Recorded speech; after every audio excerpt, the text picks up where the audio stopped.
ನಮಸ್ಕಾರ. ನಾನು doctor Vijay Kumar P K. IVF ಮತ್ತು ಲ್ಯಾಪ್ರೋಸ್ಕೋಪಿಕ್ ಸರ್ಜನ್ ಆಗಿ ಮಾತಾಡ್ತಾ ಇದ್ದೀನಿ. ಈಗ ಸೆಮೆನ್ ಅನಾಲಿಸಿಸ್ ಬಗ್ಗೆ ಮಾತಾಡೋಣ. ಮುಖ್ಯವಾಗಿ ಇದೊಂದು ಇಂಪಾರ್ಟೆಂಟ್ ಇನ್ವೆಸ್ಟಿಗೇಷನ್ಸಿಂದ ಮೇಲೆ ಇಂಪಾರ್ಟೆಂಟ್ ಅಂತ ಹೇಳ್ತೀನಿ. ಎಷ್ಟೊಂದು ಸಲ ಎಲ್ಲ ಗಂಡು ಮಕ್ಕಳು ಹೊರಗಡೆಯಿಂದ ರಿಪೋರ್ಟ್ ತೊಗೊಂಬಂದಿರ್ತಾರೆ.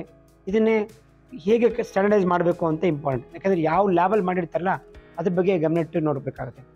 ಈಗ ಸೆಮೆನ್ ಅನಾಲಿಸಿಸ್ ಎಲ್ಲ ಕಡೆ ಮಾಡ್ತಾರೆ. ಈಗ ಹೆಂಗೆ ಅಂದರೆ ಬ್ಲಡ್ ಟೆಸ್ಟು ಹೋಮ್ ಕಲೆಕ್ಷನ್ ಬಂದ್ಬಿಟ್ಟು ಮಾಡ್ತಾರೆ ನೋಡಿ.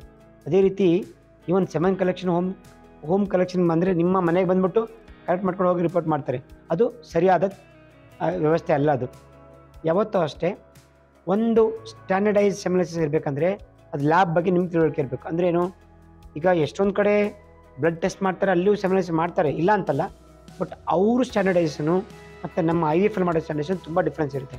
ಯಾಕೆಂದರೆ ನಮ್ಮಲ್ಲಿ ಪರಿಣಿತ ಟೆಕ್ನಿಷಿಯನ್ಸ್ ಇರ್ತಾರೆ. ಅಂದರೆ ಅದ್ರ ಬಗ್ಗೆನೇ ಮಾಹಿತಿ ಪಡ್ಕೊಂಡು ದಿನನಿತ್ಯ ಮಾಡ್ತಾ ಇರೋದ್ರಿಂದ ಮತ್ತು ಮಷೀನ್ಸ್ನು ಅಡ್ವಾನ್ಸ್ ಟೆಕ್ನಾಲಜಿಯಿಂದ ಯೂಸ್ ಮಾಡ್ತಾ ಇರ್ತೀವಿ. ಕಂಪ್ಯೂಟರೈಸ್ಡ್ ಸೆಮೆನ್ ಅನಾಲಿಸಿಸ್ ಇರೋದ್ರಿಂದ ನಮ್ಮಲ್ಲಿ ತುಂಬ ಆ ಮಾಹಿತಿ ಕೊಡ್ತೀವಿ, ತುಂಬ ಅದ್ರ ಬಗ್ಗೆ ಇಂಪಾರ್ಟೆನ್ಸ್ ಕೊಡ್ತೀವಿ.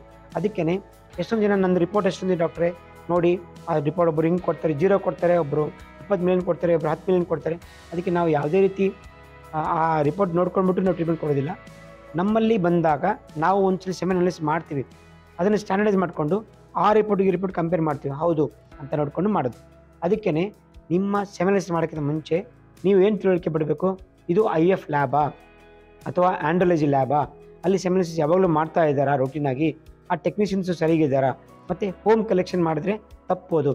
ಕಲೆಕ್ಷನ್ ಎಟ್ ದಿ ಸೈಟ್ ಅಂದ್ರೇನು, ಎಲ್ಲಿ ಲ್ಯಾಬ್ ಇರುತ್ತೋ ಅಲ್ಲೇ ಕಲೆಕ್ಷನ್ ಮಾಡಿಬಿಟ್ಟು ಅಲ್ಲಿಂದ ಲೆಕ್ಕ ಕೊಟ್ಟರೆ ತುಂಬ ಒಳ್ಳೆಯದು. ಆವಾಗ ನಿಮ್ಮನ್ನ ರಿಪೋರ್ಟ್ಸ್ ಕರೆಕ್ಟಾಗಿ ಬರುತ್ತೆ. ಅದು ಬಿಟ್ಬಿಟ್ಟು ನೀವು ಹೋಮ್ ಕಲೆಕ್ಷನು ಅಥವಾ ದೂರಿಂದ ತೊಗೊಂಬರ್ತೀನಿ, ಆ ಲ್ಯಾಬು ಎಲ್ಲೋ ಇರುತ್ತೆ, ಅದು ಹೋಗಿ ಅಲ್ಲಿ ಇನ್ನೊಂದು ಕಡೆ ಕೊಡೋದು, ಅದೆಲ್ಲ ತಪ್ಪು. ಮತ್ತು ತುಂಬ ರಿಪೋರ್ಟ್ಸು ರಾಂಗ್ ರಿಪೋರ್ಟ್ ಬರುತ್ತೆ.